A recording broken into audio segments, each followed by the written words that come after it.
questão da economia. Porque até então a economia era como se fosse uma coisa à base de troca. Nós conhecemos, né? A moeda, tanto o ouro, nessas épocas para trás, eles eram tidos como peso. Mas a partir de um certo momento aí da história, essa moeda ela passou a ter um valor monetário, como tem o dinheiro hoje. Nós sabemos que o dinheiro, o papel tem um valor monetário, que o governo garante que ele tem esse valor. E como que isso se desenvolveu? Na verdade, João Fragoso ele fala de vários aspectos lá no livro Domínio da História. Eu quis pegar um exemplo lá de como que essa moeda ela começou a surgir como valor monetário. Ela passou a ter não só o valor do peso, o valor monetário. Isso começou com o quê? Com o período das cruzadas. O ponto que eu quero partir aqui que vocês entendam surgiu com as cruzadas e vamos chegar mais ou menos até no período da Idade Contemporânea, quando começou a surgir praticamente a Revolução Industrial. Então, como que isso se desenvolveu? Nós sabemos que com a crise da Idade Média, a fome feudal, digamos bem assim, foi desenvolvida, então, as pessoas naquela época não conseguiam mais sustentar. Os senhores feudais eles não conseguiam mais ter aquele contrato de suzerania e vassalagem. Então esses homens eles deslocaram para as cidades. Até queria comentar com vocês como surgiu a origem da palavra burguês. Foi devido a essas pessoas não terem mais lugar lá nos feudos, eles então vieram para as cidades, pelos burgos, né? Como é conhecido então a palavra burguês. Por que burguês? Porque nessas cidades, eles como não tinham mais o contrato lá com a suzerania e vassalagem, eles aprenderam uma nova profissão, que foi trabalhar com a arte. Trabalhar em artesanato, fazer vasos e outras coisas. E eles então começaram a desenvolver o comércio. Eles começaram a desenvolver o comércio nesse período aí, em alguns setores aí da Europa. Só que tinha um fato muito interessante. Eles começaram então a enriquecer, mas tinha um problema muito grande, porque a Igreja Católica na época pregava que riqueza era pecado. Então não tinha como eles debaterem de frente com a Igreja. Justamente nessa época aí das cruzadas, se vocês notarem aquele risquinho ali mais vermelho, o que aconteceu nessa época aí? O Papa, ele foi organizar a cruzada, vocês podem ver, está aqui, a quarta cruzada. Essa cruzada ela ficou conhecida como cruzada comercial. Por que cruzada comercial? Porque justamente nessa época aí, a igreja queria conquistar mais terras e também expandir a fé católica. E junto a nobreza do Império Carolíngio, como tinha fracassado, tinha fragmentado o Império Carolíngio, eles também queriam terra para ampliar o seu comércio. Eles queriam ampliar o comércio deles, então eles pegaram essa empreitada das cruzadas, conhecido como cruzada comercial. Só que junto, de carona com eles também, quem foram aí? A burguesia. A burguesia também participou dessa cruzada, porque eles queriam abrir esse mercado aqui, do mar Mediterrâneo, que até então, na época do sistema feudal, o comércio aqui era morto. Tinha, mas não era com tanta frequência, com o valor monetário. Então o que aconteceu? Eles começaram então, como a cidade, vocês podem ver aqui, ó, Gênova, Florença, e até o risco quando chega nesse ponto aqui de Constantinopla, que era um centro comercial muito importante naquela época também. Eles então passaram então a trabalhar o valor dessa moeda junto com o que eles desenvolveram, que era a arte que eles fabricavam, né? Que era vasos, cerâmica, tapetes, o que eles então poderiam abrir essa rota de comércio. Só que um fato bastante interessante, pode passar no próximo slide. Eu acho que, agora você já rodou, todos já viram essa imagem aqui, é uma imagem do período da transição. O interessante que nós podemos notar aqui, essas rotas comerciais abriu o comércio do Oriente com o Ocidente. O luxo do Oriente despertou a atenção de muitos burgueses para trabalhar com o valor monetário da moeda. Vocês podem notar que essas vestes aqui são vestes orientais, então nesse já comentaram alguma vez. E aqui vocês veem que ele dá mais importância ao dinheiro. Se vocês entrarem lá no Google e ver essas imagens mais analisadas, vocês vão notar que isso que está na mão da mulher e da camponesa é uma Bíblia daquela época, que tinha muitas imagens, vocês podem ver do lado de cá. E essa imagem aqui, vocês vão ver que vai ter um homem olhando junto e do lado de fora uma igreja, que era uma mesquita, como se fosse tipo dizendo assim, olha, a igreja não está tendo tanta importância mais porque o mercantilismo está tomando conta de tudo. Então o mercantilismo nessa época começou a crescer bastante. E eles não tinham como encarar a igreja de frente porque a igreja ainda tinha muito poder na época. Eles tinham que abrir rotas de comércio, eles tinham que fazer o comércio, mas a igreja os impedia. Então o que aconteceu? Eles queriam começar então um monopólio comercial. Querem então abrir esse comércio com todos os países europeus. E para isso, o que a burguesia então buscou? A aliança com o rei, que nós o conhecemos aí como o absolutismo. Nessa aliança então, a burguesia propunha pagar mais impostos para o rei. E qual que era o objetivo principal deles? Enfraquecer a igreja. Porque somente com o enfraquecimento da igreja é que o comércio, que a moeda ia ganhar espaço no mercado europeu. Então aqui, com isso também, ia atingir o exército forte, que naquela época o rei não tinha um domínio forte sobre o exército. E eles então, a burguesia propôs isso para o rei, falou, se você então abraçar a causa, nós vamos então pagar impostos para vocês, e esses impostos vai gerar então um exército fortificado, nós vamos conquistar mais terra, então vai abrir mais espaço para o senhor, e vai ter mais valor comercial. O rei então gostou da ideia. Então falou assim, olha, então vamos fazer essa aliança. E eles começaram a ganhar espaço.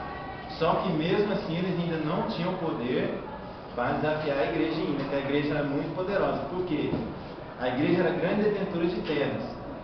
Qual que era a moral da história aí? Se a moeda ganhasse valor comercial, a igreja também ia perder um pouco da sua riqueza, porque a grande riqueza dela nessa época era baseada em terras, não era na moeda ainda. Então por isso que eles não queriam que o comércio se desenvolvesse. Eles não queriam, e isso então a burguesia lutou até o fim. E aconteceu um fato bastante interessante, que nesse período aí, a burguesia buscou aliança com o rei, para que o mercado ficasse fortificado, mas aconteceu um outro fato que, pode passar o próximo slide. Aqui, ó, nós podemos ver que esse foi o planejamento de negócio que eles fizeram, né? A burguesia tinha proposto isso aqui, barreiras alfandegárias, eles iam colocar barreiras alfandegárias no Mediterrâneo, que ia gerar mais impostos para o rei e mais comércio. O estímulo à exportação marítima colonial, o aumento da população, que era uma das coisas que eles usavam muito para gerar mais renda, e o incentivo das manufaturas nacionais, que surgiu aí com a Inglaterra, a Holanda no início do século XVI. E aquele lá era os benefícios que o rei ia ter, né? O poder do Estado Nacional, o metalismo, né? Que era o valor comercial da moeda, e a busca da balança favorável, né? Mais exportações e menos exportações, que era o que eles mais queriam. Só que nesse meio, pode passar o próximo slide, é um fato bastante interessante isso aqui.